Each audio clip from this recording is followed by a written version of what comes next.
Տիկին Ստեփանյան պաշտոնական այցով վարչապետը Թուրքիայում է։ Ամենատարբեր կանխագուշակումներ ենք լսում, թե ինչի է գնացել վարչապետը, օրինակ ընդդիմադիր թևը հայտարարում է, որ գնացել է հերթական զիջումներին գնալու համար։ Ամենատարբեր, այսպես մոտիվներն են ներկայացնում եւ ամենատարբեր ինչ-որ օրակարգեր են նշում։ Ինչպես կմեկնաբանեք վարչապետի այցը եւ ինչ կարող է տալ այս այցը հայ-թուրքական հարաբերությունների համատեքստում առաջին հերթին եւ նաեւ չբացառենք հայ-ադրբեջանական հարաբերությունները։ Շնորհակալ եմ հարցերի համար, միանգամից ասեմ, որ 1-2 դեպք է եղել, երբ Հայաստանի ներկայացուցիչները այսպիսի բարձր մակարդակով Թուրքիա են այցելել, եթե չեմ սխալվում, առաջինը հենց առաջին նախագահ Լևոն Տեր-Պետրոսյանն էր, որ մասնակցել էր Թուրքիայի նախագահների, եթե հիշում եմ աննճիշտ, Օզալի թաղմանն էր մասնակցել, մյուսը ֆուտբոլային դիվանագիտության ժամանակ Սերժ Սարգսյանի այցելությունն էր, սա վարչապետ Փաշինյանի երկրորդ այցն է Թուրքիա, առաջին այցը, ինչպես գիտեք, Էրդողանի ընտրվելուց հետո էր եւ սա վարչապետ Փաշինյանի երկրորդ այցն է Թուրքիա, ինչպես դուք նշեցիք, որոշ շրջանակներ փորձում են սա այլ լույսի ներքո ներկայացնել, որ գնացել է հերթական զիջումների եւ այլն, ես կարծում եմ սա նրանց իշխանության, նրանց վարածված քաղաքականության, վատ դիվանագիտական փորձերի դառը փորձն է, որ իրենք փորձում են փոխանցել, իսկ գալով արդեն կոնկրետ օրակարգին ես ուզում եմ նշել, որ վարչապետի այցը պետք է դիտարկել նախ եւ առաջ այն տեսանկյունից, որ Էրդողանի, Թուրքիայի նախագահ Էրդողանի հրավերով է վարչապետ Փաշինյանը այսօր Թուրքիայում, նրա գլխավորած պատվիրակությունը, սա նշանակում է առնվազն առաջին, որ Թուրքիայի նախագահի եւ Թուրքիայի քաղաքական իշխանությունների կողմից առնվազն այն թեզերը, որոնք հնչեցնում է Հայաստանի Հանրապետության կառավարությունը կապված տարածաշրջանում ճանապարհների ապաշրջափակման տեսանկյունից, խաղաղության խաչմերուկի տեսանկյունից եւ այն հնարավոր երկխոսության տեսանկյունից, որ տնտեսապես շահավետ պայմաններ կապահովի մեր երկու պետությունների միջև, առնվազն հետաքրքիր է։ Երկրորդ կարևոր նշումը, որ ես կցանկանամ անել, ուզում եմ կարևորել, որ մեր կառավարության 21-26 թվականի ծրագրով մենք խոսել ենք ճանապարհների ապաշրջափակման մասին եւ այս այցը, նաեւ այցի օրակարգը պետք է դիտարկել այս համատեքստում։ Մյուսը, ինչպես գիտեք, մենք շատ ենք ցանկանում, որ Թուրքիայի հետ սահմանները վերջապես բացվեն, չնայած մինչև հիմա բազմաթիվ քննարկումներին, բազմաթիվ բանակցություններին դեռևս չունենք վերջնական արդյունք։ Ես ուզում եմ հույս հայտնել, որ այնուամենայնիվ այս արդի շրջանակներում մենք նույնպես կկարողանանք եւս մեկ քայլ գնալ դրան, որը Հայաստանի Հանրապետությանը կապահովի օրինակ կոմունիկացիաների կախվածության բացառմանը, ինչպես այս օրերին մենք տեսնում ենք Լարսում ինչ է կատարվում, երբ Հայաստանի Հանրապետությունից դուրս եկող բեռնատարները, ծաղիկների, կոնյակների վերաբերյալ այս քննարկումները որ կան, սա մեզ եւս մեկ հնարավորություն կտա, որ մենք չունենանք ընդամենը մեկ ճանապարհ դեպի արտերկիր, որպեսզի կարողանանք մեր տնտեսական շահերը ապահովել, այլ մենք առնվազն կունենանք այլընտրանք այդ ճանապարհին։ Մյուսը թերևս մյուս կարևոր նշումը թերևս տարածաշրջանում, ինչպես գիտեք, էսկալացիաների վտանգը շատ է, մենք կոնկրետ ունենք Իրան-Իսրայել հակամարտությունը եւ կարծում եմ, որ սա հրաշալի հնարավորություն է եւ հրաշալի հարթակ է, որ այս ֆորմատում եւս վարչապետ Փաշինյանը անդրադառնա խաղաղությանը, Հայաստանի Հանրապետությունից տարածաշրջանին առաջարկվող խաղաղության օրակարգին, ինչպես նաեւ Հայաստանի Հանրապետության շուրջ որոշակի անվտանգային բարձիկների մասին բարձրաձայնի, ինչը բնականաբար մենք նույնպես շատ կարեւորում ենք եւ ամենակարևորը, ինչպես գիտեք, Հայաստանի Հանրապետությունը, Հայաստանի կառավարությունը պայմանավորված, բալանսավորված եւ բալանսավորման արտաքին քաղաքական դրույթների հետ մենք փորձում ենք մեր բոլոր գործընկեր պետությունների կամ պոտենցիալ գործընկեր համարվող պետությունների, մասնավորապես տարածաշրջանի պետությունների հետ ինքներս ստեղծենք ֆորմատներ եւ բանակցենք ուղիղ երկխոսության միջոցով, այլ ոչ թե միջնորդների եւ միջնորդավորման միջոցով, որովհետեւ ինչպես տարիների փորձը ցույց է տվել, ցանկացած միջնորդ դա կլինի հայ-թուրքական հարաբերությունների գործընթացի կարգավորման, հարաբերությունների կարգավորման գործընթացում դա կլիներ ցավոք այս բանին արդեն ցավոք պետք է նշել Լեռնային Ղարաբաղի հարցի այս տեսակի լուծման համար ցավոք միջնորդավորված բանակցությունները եւ միջնորդավորված հանդիպումները այնքան էլ արդյունավետ չեն, որքան որ կարող են դառնալ առանց միջնորդների երկխոսությունը։ Տիկին Ստեփանյան, իսկ ինչ է կարծում, օրինակ պատահական է, որ հենց այս օրերին 3 եւ այսօր Օվերչուկը սկսեց կրկին ակտիվ խոսել այն մասին, որ Հայաստանը որքան մեծ կախվածություն ունի ԵԱՏՄ-ից, ինչքան մեծ տնտեսական օգուտներ է ստանում եւ դեպի Եվրամիություն գնացող այս կուրսը ինչքան մեծ վնաս է հասցնում առաջին հերթին Հայաստանին։ Այս խոսակցությունները Ռուսաստանից եկող ինչի մասին են եւ նաեւ այնտեղ էլ որոշակի, այսպես ասած,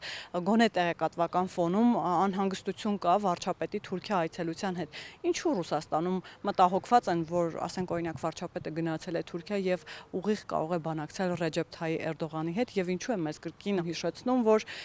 մենք կախվածություններ ունենք Ռուսաստանից, տնտեսական առնվազն։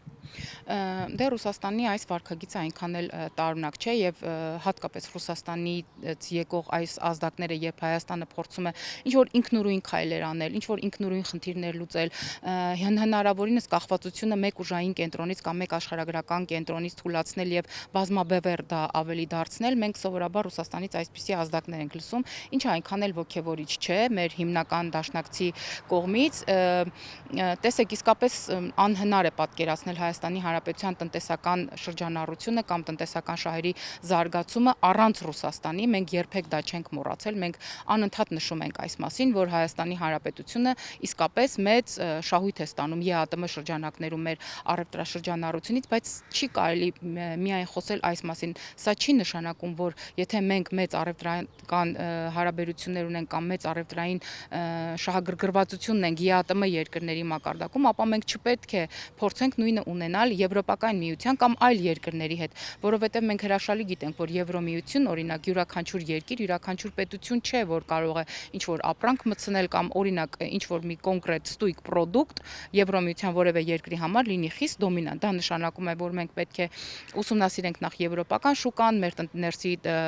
տնտեսվարողները պետք է որոշակիորեն արդիականացնեն իրենց տեխնոլոգիաները, մենք պետք է հասկանանք, որ այստեղ որակական որոշակի փոփոխություններ պետք է ունենանք եւ այստեղ մի ուրիշ հարց է առաջանում, իսկ եթե այդքան կարեւոր են Հայաստանից դուրս եկող այս պրոդուկտները, մասնավորապես բնամթերքը, մասնավորապես մեր ոգելից խմիչքները, մասնավորապես Հայաստանում արտադրվող եւ մեծ տարածում ունեցող ջերմոցային ծաղիկները, ապա ինչու Ռուսաստանը առնվազն մտահոգություն չի հայտնում, որ տևական ժամանակ է հայկական ֆուրերը այն էլ շուտ փչացող ապրանքներով կանգնած են Վրաստանում եւ առաջ չեն գնում։ Այս դեպքում ես կցանկանայի լսել, թե մեր ջանքերին, որ ինչ որ կերպ այս հարցը հնարավորինս շուտ լուծվի, ինչու չեն գումարվում Ռուսաստանի ջանքերը։ Ռուսաստանը օրինակ մեծ ջանքեր է դրել, վերջին օրերին բոլոր պաշտոնյաները խոսում են, այսօր էլ այդ մասին հայտարարեց Պեսկովը, մեծ ջանքեր է դրել իր քաղաքացուն պաշտպանելու իմաստով, խոսքը Սամվել Կարապետյանի մասին է, որ վերջերս այստեղ հայտարարություն արեց, դրա հետևից գնաց իրավապահ համակարգը եւ ըստ էության ընդդիմադիր եւ որոշ շրջանակներ համարում են դա քաղաքական հետապնդում եւ շատ անարդարացի ձերբակալություն, բայց ամեն դեպքում Ռուսաստանից էլ հնչում են հայտարարություններ, Պեսկովն էլ այսօր ասաց, որ չեն միջամտելու, բայց ուշի ուշով հետևելու են եւ իրենց քաղաքացուն յուրաքանչյուր օգնություն, աջակցություն տրամադրելու են։ Ընդհանուր առմամբ ինչպես կմեկնաբանեք Սամվել Կարապետյանի հետ տեղի ունեցածը, արդյոք դա պատահական էր, որ հենց հիմա այդ հայտարարությունները եղան նույն եկեղեցու մասով սատարումը եւ Ռուսաստանից եկող այս հայտարարությունները ինչի մասին են խոսում։ Բավականին հետաքրքիր զարգացումներ են տեղի ունենում, երբ օրինակ Հայաստանի Հանրապետությունում երկքաղաքացի համարվող Սամվել Կարապետյանը, ով բոլորը նշում են, որ իր կապիտալը ձեռք է բերել Ռուսաստանում, իր հիմնական գործունեությունը ծավալում է Ռուսաստանում, լինելով Ռուսաստանի քաղաքացի, հանկարծ որոշել էր օրինակ տարբեր կոչերով հանդես գալ Հայաստանի Հանրապետությունում եւ մասնավորապես մատ թափ տալ, այսպես ասած, Հայաստանի Հանրապետության իշխանությունների վրա, մեզ անվանելով խմբակ։ Նախ կցանկանամ այս խմբակի որակումը տալ, եւ մենք տեսանք, թե ովքեր են համարվում խմբակ եւ ինչ խմբակի մասին էր խոսքը, երբ որ իրավապահ մարմինները որոշակի գործողություններ էին իրականացնում հայտնի գործարարի տանը, սա մեկ։ Նշում են, որ Հայաստանի Հանրապետության իշխանությունները շոուների մեծ սիրահարներ են, այդ իսկ պատճառով բոլորովին անտեղի տեղ ինչ որ շոուներ են կազմակերպում։ Ես այստեղ հատկանշական եմ համարում անդրադառնալ Սամվել եւ Կարեն Կարապետյանների աշխատելավոճին, եթե հիշողությունս ինձ չի դավաճանում, ամենամեծ շոուների սիրահարները այս երկու եղբայրներն են եւ իրենց անվան հետ կապվող կազմակերպությունը, որովհետեւ նրանք են ամեն տարի Մոսկվայում այսպես մեծ դահլիճներ վարձակալում եւ տաշի շոուներ իրականացնում։ Սա կցանկանամ դիտարկել այն տեսանկյունից, երբ Հայաստանի Հանրապետության կառավարությունը չհաշված եւ չնայած այն բազմաթիվ մարտահրավերներին, որ մեր առջեւ կա, երբ եղավ 44-օրյա պատերազմը, երբ ցավոք սրտի Լեռնային Ղարաբաղը դատարկվեց եւ մենք ունենք բազմաթիվ տեղահանված քույրեր եւ եղբայրներ, Հայաստանի Հանրապետության սոցիալական խնդիրները բազմաթիվ են եւ որքան մենք այս սոցիալական խնդիրներին փորձում ենք բավարարվածություն տալ, փորձում ենք բավարարել տարբեր ոլորտներով, միևնույն է, այս խնդիրները մնում են, բայց Սամվել Կարապետյանը չգիտես ինչու որոշել է, որ իր հիմնական դրամագլուխը կամ հենց թեկուզ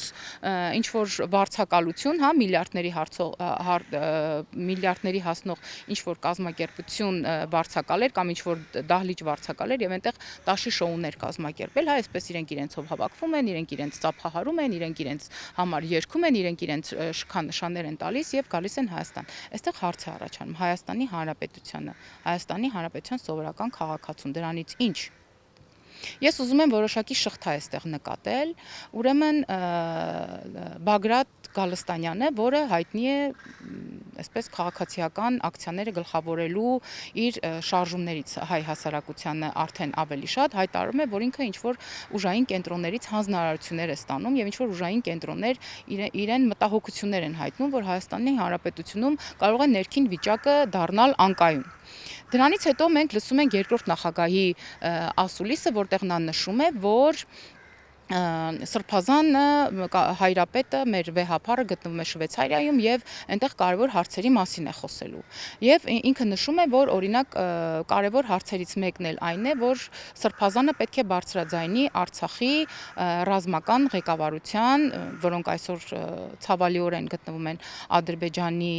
բանտում, նրանք գերեվարված են, խոսում է, որ Սրբազանը նաեւ այս հարցն է բարձրացնելու, որպիսի վերադառնան Հայաստան եւ ինչ հետաքրքիր լրացում է անում երկրորդ նախագահի իր խոսքին, ասում է, որ քանի որ նրանք ունեն մեծ հեղինակություն, իշխանությունները վախենում են, որ նրանք կարող են համախմբել արցախցիներին Հայաստանի Հանրապետությունում հեղաշրջում անեն, դրա համար էլ Հայաստանի իշխանությունները ջանքեր չեն գործադրում, որպեսզի գերիներին բերեն Հայաստանի Հանրապետություն։ Այստեղից ես երկու հետևություն եմ անում։ Առաջին, այնուամենայնիվ Ռոբերտ Քոչարյանը կարծում է, որ ինքը արմատներով լինելով Լեռնային Ղարաբաղից այնքան էլ մեծ հեղինակություն չունի կամ գուցե ընդհանրապես հեղինակություն չունի, որ իր շուրջ համախմբի արցախահայերին։ Երկրորդ, ես որքան հասկացա, նրանք այնուամենայնիվ ջանքեր գործադրել են, որպեսզի արցախահայերին միավորեն, բայց արցախահայերը մերժել են այս առաջարկը, որովհետև որքան էլ որ տարօրինակ է, որքան էլ որ գուցե որոշ մարդիկ չգիտեն, բայց արցախահայերը հրաշալի հասկանում են եւ հրաշալի ճանաչում են, թե ով է Ռոբերտ Քոչարյանը եւ Սերժ Սարգսյանը։ Եվ մյուս կարևոր խոստովանությունը այն էր, որ իրենք փաստորեն իրար հետ համագործակցում են, բայց այստեղ ինձ մոտ հարց է առաջանում, ինչպես է որ վեհապարը օրինակ Շվեյցարիայում խոսում Արցախի ռազմաքաղաքական էլիտայի վերադարձի մասին, բայց օրինակ տարիներ առաջ մերժել է քաղաքական գործչի առաջարկը մյուս հայ գերիներին Հայաստանի Հանրապետության վերադարձնելու նպատակով եւ այս ֆոնի վրա հանկարծ Ռուսաստանի Դաշնությունից գալիս է արմատներով հայ գործարար եւ հայտնում է, որ իրենք մեզ դաս կտան եւ եթե քաղաքական ուժերը չեն կարողանում այս հարցերը եկեղեցու եւ իշխանությունների միջև որոշակի տարաձայնությունները, որ ընդհանրապես եկեղեցու հետ կապ չունի, կապ ունի որոշ հոգեվորականների վարքագծի հետ, իրենք կփորձեն իրականացնել, լուծել իրենց ձևերով։ Այստեղ ինձ որպես Հայաստանի Հանրապետության քաղաքացի ինձ մոտ հարցեր են առաջանում։ Ինչ է նշանակում մենք կխառնվենք եւ հարցերը կլուծենք մեր ձևերով։ Հայաստանի Հանրապետությունը, Հայաստանի Հանրապետության ազգային ժողովում տեղի է ունեցել հոկտեմբերի 27, երբ մեկ այլ քաղաքական ուժ դարձյալ խոսում էր, որ եթե քաղաքական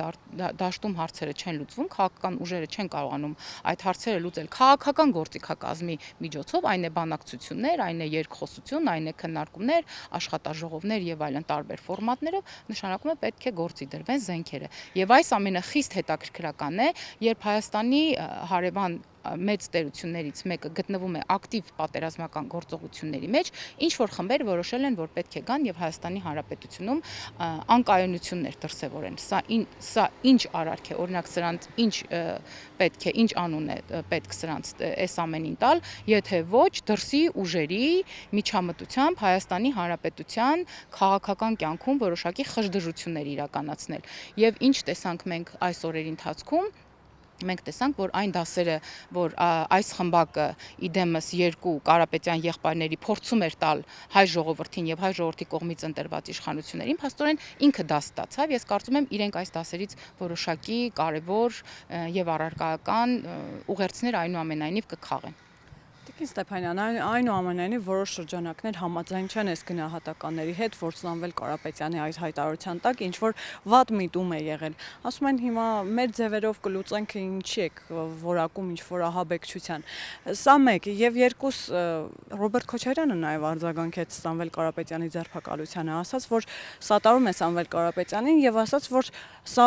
վառ օրինակ է նրա, թե ինչպես է դատական համակարգը ենթարկվում օրվա իշխանություններին եւ ինչպես է մի հոգու ցուցումով ձերբակալվում, ասենք օրինակ Սամվել Կարապետյանը եւ եթե այսպես շարունակվի եւ իշխանափոխություն տեղի չունենա, մենք կվերածվենք տոտալ բռնապետության։ Կրկին կոչ արեց իշխանափոխության գնալու։ Հիմա այս հայտարարությունները ինչի մասին են, որ կողմն է ճիշտ, այսինքն հիմա իրապես մենք տոտալ բռնապետություն ենք, իրավական համակարգը ենթարկվում է մեկ հոգու, թե Սամվել Կարապետյանի հայտարարության տակ իրապես վտանգներ եք տեսել։ Սամվել Կարապետյանի հայտարարության տակ իսկապես կար վտանգներ, ոչ միայն ես, այլ նաև դա տեսել եւ նկատել են իրավապահ համակարգի մեր ներկայացուցիչներ։ Ինձ համար զարմանալի չէ, որ Ռոբերտ Քոչարյանը հանդես եկավ կոչով ի աջակցություն Սամվել Կարապետյանի, որովհետեւ ոչ վաղ անցյալում Սամվել Կարապետյանը ի թիվս այլ բարեգործների, ասեմ, օլիգարխների, ասեմ, գործարարների, ասեմ, նրանցից մեկն էր, ով գրավով օգնեց Ռոբերտ Քոչարյանին, որպեսզի նրա խափանման միջոցը փոխվի, այսինքն սա խոսում է նրանց ընկերական կապի մասին, նրանց մտերմիկ կապի, դե Քավլիցի որևէ մեկը չի մտնում այս մատի եւ մատանու արանքը, ով հետ ուզում է թող ընկերություն անի։ Երկրորդը, ես ուզում եմ այստեղ մի հետաքրքիր նկատառում անեմ, ոչ թե իրավապահ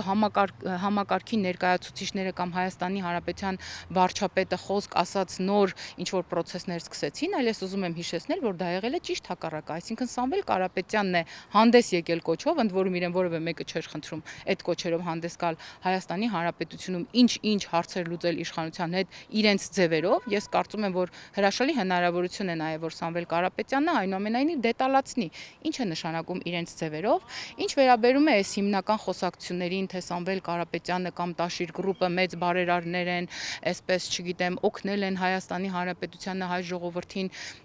ես ցանկանում եմ այս ֆոնի վրա ձեր ուշադրությունը, նաև մեզ լսողների ուշադրությունը հրավիրել Լևոն Հայրապետյան մեծ բարերարի վրա։ Այդ Լևոն Հայրապետյանը նույնպես արմատներով արցախցի էր, նույնպես իր հիմնական կապիտալը ձևավորել էր Ռուսաստանի Դաշնությունում, բայց երբ որ Լևոն Հայրապետյանին ձերբակալեցին, այստեղից որևէ շարժում ոչ Ռոբերտ Քոչարյանը, ոչ Սերժ Սարգսյանը, ոչ առավել եւս Լեռնային Ղարաբաղի իշխանությունները ծպտուն չհանեցին։ Ինչու՞։ Սա խոսում է նրա մասին, որ այս իմ կողմից նշված մարդկանց համար պետությունը եւ պետության գլուխը եւ ղեկավարը այնուամենայնիվ Վլադիմիր Պուտինն էր եւ Ռուսաստանի իշխանություններն էին, այլապես իրենք որպես ինքնիշխան, որպես սուվերեն երկիր գոնե մի ծպտուն կհանեին իրենց հայրենակցի ապօրինի ձերբակալման համար, մասնավորապես այն դեպքում, երբ փաստաբանները բազմիցս նշում էին, որ Լևոն Հայրապետյանը ունի այնպիսի հիվանդություններ, որոնք ունենալու դեպքում որևէ մեկը չի կարող խափանման միջոց կալանքի ընդունմամբ, օրինակ, գտնվել ձերբակալվածների վայրում եւ մյուսը, որ արդեն բարոյական եւ արժեքաբանական դաշտում է, այնտեղ Սամվել, չգիտեմ, եղբայրներից որ մեկն էր ասաց, որ Սևանի առանձնատունը իրենք են կառուցել կամ փորձում էին ասել, որ չգիտեմ, այսինչ համայնքին այսքան գումար են տվել, այնքան գումար են տվել։ Նախ ես ուզում եմ ասել, որ քրիստոնեական արժեքների համապատասխան բարեգործությունը յուրաքանչյուր մարդու առաքելություններից մեկը պետք է լինի։ Մեզնից յուրաքանչյուրը իր կյանքի ընթացքում իր հնարավորությունների սահմանում անպայման որոշակի բարեգործություն անում է։ Երկրորդ, պետք չի այդ բարեգործության մասին այդպես թմբկահարել։ Երրորդ, Հայաստանի Հանրապետությունը ունեցել է այնպիսի նվիրական, այնպիսի հայորդիներ արժանապատիվ, մեծապատիվ, ինչպիսիք օրինակ Շարլ Ազնավուրն էր, Քր Քրքորյանն էր, նրանց արած բարեգործությունները իրենց երկրին, իրենց հայրենիքին անհամար էր եւ այստեղ շատ լավ առիթ է, ես միշտ այս մասին մտածում եմ, Շարլ Ազնավուրի մահը անգամ ծառայում է Հայաստանի եւ Ֆրանսիայի հարաբերություններին, նույնիսկ նրա մահը, բայց այս երկու կամ գուցե էլի շատ երևելիների կողմից ես ոչ մի անգամ չեմ լսել, որ նրանք ոչ միայն պետությանը երեսով են տվել, որ մենք Հայաստանի Հանրապետության համար այս կամ այն բանն ենք արել, այլ ընդհակառակը զուսպ շարունակել են ծառայել իրենց կյանքով եւ իրենց անունով Հայաստանի Հանրապետությանը եւ այն երկրների հարաբերությունների լավարկման մեջ, որտեղ իրենք ապրել են Հայաստանի Հանրապետության հետ որոշակի հարաբերություններ ձևավորել, բայց այստեղ ինձ օրինակ հետաքրքրեց մեկ այլ բան, այսինքն, եթե Սամվել եւ Կարեն Կարապետյանները մինչեւ հիմա հիշում են, որ իրենք ինչ որ առանձնատուն են կառուցել իշխանություններից, չգիտեմ, հավանաբար Սերժ Սարգսյանի օրոք ինչ որ առանձնատուն են կառուցել եւ մինչև հիմա դա այսպես շատ վատ հետագից, շատ վատ հետք է թողել իրենց մեջ եւ իրենք առիթը օգտագործում են այդ մասին ասում են, պետությանը երես տալով, այստեղ մի ուրիշ բան կա, փաստորեն նախկինում իշխանությունները մեծ լծակներ են օգտագործել եւ նեղել են այսպես ասած տնտեսվարողներին, հա, այս մեծ գործարարներին, որպեսզի նրանք ոչ թե պետության, այլ իրենց համար ինչ որ բաներ անեն։ Ես կարծում եմ, այդ դասերից հիմնական մեկն էլ սա է, Հայաստանի Հանրապետության իշխանությունները երբեք որևէ գործարարի, որևէ հաջողության, որևէ հաջողակ բիզնեսմենի երբեք չեն ստիպում իրենց կամքին հակառակ Հայաստանի Հանրապետության համար եւ առավել եւս իրենց համար ինչ որ բան անել։ Սամվել Կարապետյանին սատարողների մեջ նաև հոգևորականներն էին եւ մենք դատարանի դիմաց առնվազն 20 սքեմավոր հոգևորականներ տեսանք, ովքեր պայքարում էին, հայտարարություններով են հանդես գալիս եւ այս հոգևորականների պաշտպանությունը նաև Սամվել Կարապետյանին ինչի մասին է խոսում։ Այ դուք ասացիք նախկին նախագահների մասով ինչ որ կոմպրոմատներ կան։ Բա եկեղեցու դեպքում, այս հոգևորականների դեպքում որտեղ է այդ տրամաբանական կապը։ Արդեն 2 շաբաթ է այս խոսակցությունը կա, սա եւս մեկ առիթ է, որ ես նշեմ, Հայաստանի իշխանությունները, Հայաստանի իշխանության որևէ ներկայացուցիչ հայ առաքելական սուրբ եկեղեցու հետ որևէ խնդիր չունի։ Հայ առաքելական սուրբ եկեղեցին հայ ժողովուրդն է։ Եվ եթե Հայաստանի Հանրապետության իշխանությունները կամ իշխանություններից որևէ մեկը խնդիր ունի հայ առաքելական եկեղեցու հետ, ուրեմն խնդիր ունի ինքն իր հետ։ Սա միանշանակ փաստ ենք։ Այստեղ խնդիրը որոշ հոգևորականների կողմից, իրենց իսկ կողմից մշակված, իրենց իսկ կողմից ընդունված եւ իրենց իսկ կողմից հաստատված կանոնագրքի որոշակի խախտումների մասին է։ Այսինքն հստակ շատ վաղուց հարցը ձևակերպված եւ դրված է Հայաստանի Հանրապետության կաթողիկոսը ունի զավակ թե ոչ, եթե ունի զավակ, կարող է ասել այո, ես ունեմ զավակ եւ լքել իր վեհարանը, կամ կարող ասել ոչ, ես չունեմ զավակ եւ Հայաստանի իշխանությունները, կարծում եմ նաեւ վարչապետը, այդ թվում նաեւ մենք ներողություն կխնդրենք նրանից, որ անտեղի տեղը կամ անիմաստ տեղը ինչ որ հարցերի ենք անդրադարձել։ Սա միանշանակ ֆիքսում ենք։ Ես նշեցի, որ իմ խոսքի սկզբում նշեցի, որ Սամվել Կարապետյանը ասում է ինչ որ մի խմբակ այսպես ներկայացնելով մեզ։ Ուրեմն այդ հոգևորականները սքեմներով կամ վեղարներով, որ մենք տեսանք, այդպես արագ մոտենում էին Սամվել Կարապետյանի առանձնատանը, իրականում հենց այդ նույն ես հիմա էլ ասեմ խմբակի ներկայացուցիչներն են, որոնք իրար հետ համախմբել են ոչ թե հանուն Հայաստանի Հանրապետության, ոչ թե հանուն Հայաստանի բարեկեցության, ոչ թե հանուն եկեղեցական արժեքների, ոչ թե հանուն հայրենասիրության, այլ նրանց այնտեղ մեկտեղել է, հավաքել է, որքան էլ որ զարմանալի է, փողը։ Եվ եթե Սամվել Կարապետյանը առաջիկայում օրինակ զրկվի հետից, որը վարչապետը հայտարարեց, որ պետականացվելու է, երբ որ Սամվել Կարապետյանի գումարները որոշակիորեն նվազեն, այդ ժամանակ կուզեմ տեսնեմ, թե Սամվել Կարապետյանի կողքին քանի հոգի մարդ կմնա, եւ ուզում եմ արձանագրել, որ մեր ընդդիմության կողմից լինի խորհրդարանական, լինի արտախորհրդարանական, լինեն որոշակի հոգևորականներ, որոնք ակտիվ մասնակցություն են ունենում քաղաքական կյանքին եւ քաղաքական կոչերով են հանդես գալի, ինչպես դուք ձեր խոսքում նշեցիք, ցավոք վաղուց նրանց համախմբումը կամ միախմբումը երբեք հանունի մասին չէ, այլ միայն եւ միայն իշխանությունների դեմ է։ Այսինքն նրանք մտածում են նույն հոգևորականների խմբով նաեւ, որ Հայաստանի Հայաստանի Հանրապետության իշխանությունների համար ինչքան վատ, այնքան նրանց համար լավ։ Առանց երկար մտածելու, որ այս պահին Հայաստանի Հանրապետության իշխանությունները Աստված մի արասցե, եթե որևէ տեղում կաղան, եթե որևէ տեղում բաց թողում ունենան, դա Հայաստանի Հանրապետության բաց թողումն է լինելու։